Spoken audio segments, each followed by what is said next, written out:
So you all know me well enough, I love Sailor Moon. I grew up with Sailor Moon, made my first anime month special on this channel dedicated to Sailor Moon. So naturally, you'd assume that Sailor Moon was my first anime ever. Well, that's actually not true. As far back as I could remember, there was a bunch of VHS tapes my mom, Uncle Donnie, and Aunt Joan would bring home for me, my sister, and cousin Brian. One of the tapes I remember my uncle bringing home was a movie that was always in the back of my head for many years since then, only because I couldn't really remember what the title was. All I remembered was a boy who could play the clarinet, got teased by his classmates because he would mess up, loved hanging around the greenhouse, taking care of the garden, and there was a fairy who lived in that flower that could talk to him and take him to a magical world. That, and I thought Felix the cat was in it since I remember a small black critter messing with the main character. Since I remembered watching this before Sailor Moon and vaguely recalling what the art style looked like, I wanted to remember this movie and find out if this was my first actual anime. Well, after looking through the internet for quite some time and refining the keyword searches in Google, I finally found it.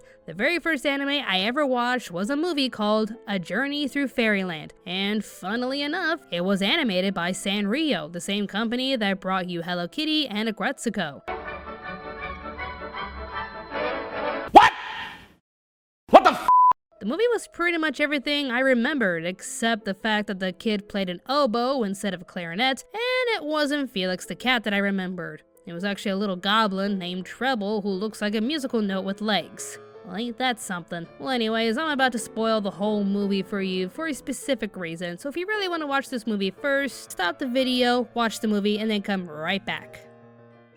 Story's about a young musical prodigy named Michael. He's learning to become the next great musician like his mother and father, but finds himself distracted taking care of the flowers and the greenhouse. This kind of influence does not bode well with Michael's teacher, so he expels Michael from the orchestra unless he can get his act together. As Michael is about to leave, saying goodbye to his plants. He talks to them a lot. Wouldn't you know, a beautiful fairy named Florence appears from the flowers and offers to take him to Fairyland. Well, there's something you don't see every day. She makes him a wand that'll give him the power to enter her world, and of course he's okay with it because life sucks for him. As they make their way, a troubling goblin named Treble, because he's a musical note, takes Michael away so he can play with the wand Florence gave him, only to cause more trouble. Insanity ensues, and there's marshmallow people here. Hi. You're seeing this too, right? But Treble decides to give back the wand when Michael uses his body heat to save him from the frozen mess he made. Michael then makes his way to Florence in Fairyland and decides that he loves her and wants to stay with her in Fairyland.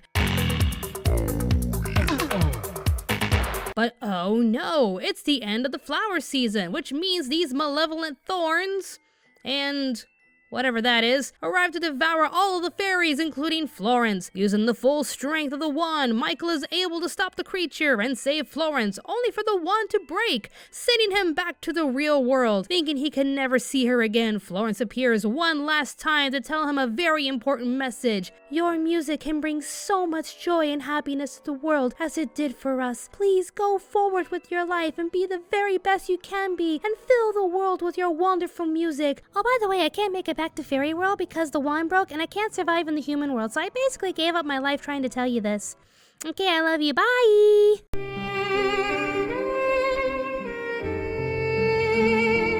And so Michael did go back to his music. But there was something different about the way he played. For the first time in his life, he was playing with real joy. And all it took was a fairy to inspire me while also killing herself in the process, because having your dream world ripped away from you with your fairy girlfriend dying would inspire me any day. And that's basically it. Michael nearly quits being a musician, goes to the fairy world, falls in love, rescues his love from danger only to be tossed out of the fairyland, watches his beloved fairy die in his arms so she can give him one final message even though she knew it would kill her in the process, and goes on to working harder while becoming the best musician and conductor in the world. The end.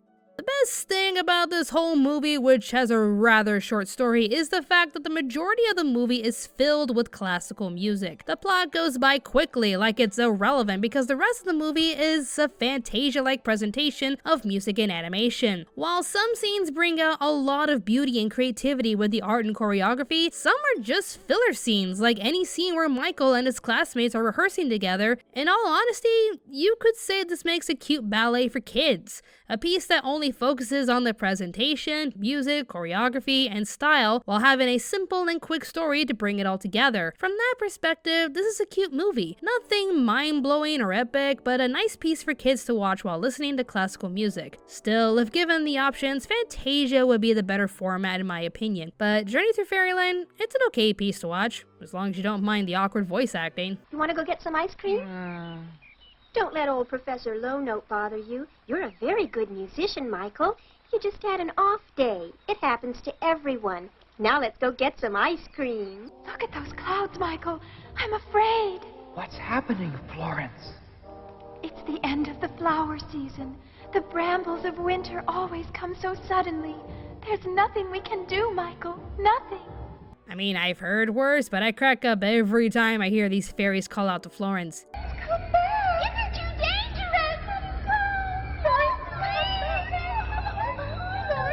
Oh no, don't go there, Florence. No, stay here. Yeah, you dumb bitch, you're gonna die. So, from what you've seen, what do you think of this movie from 1985? If you've seen it, what was your first reaction to this film? Also, be sure to tell me what your first anime was and how you felt about it. To me, this was a cute trip down memory lane, and I don't feel too awkward knowing that this film was my very first anime.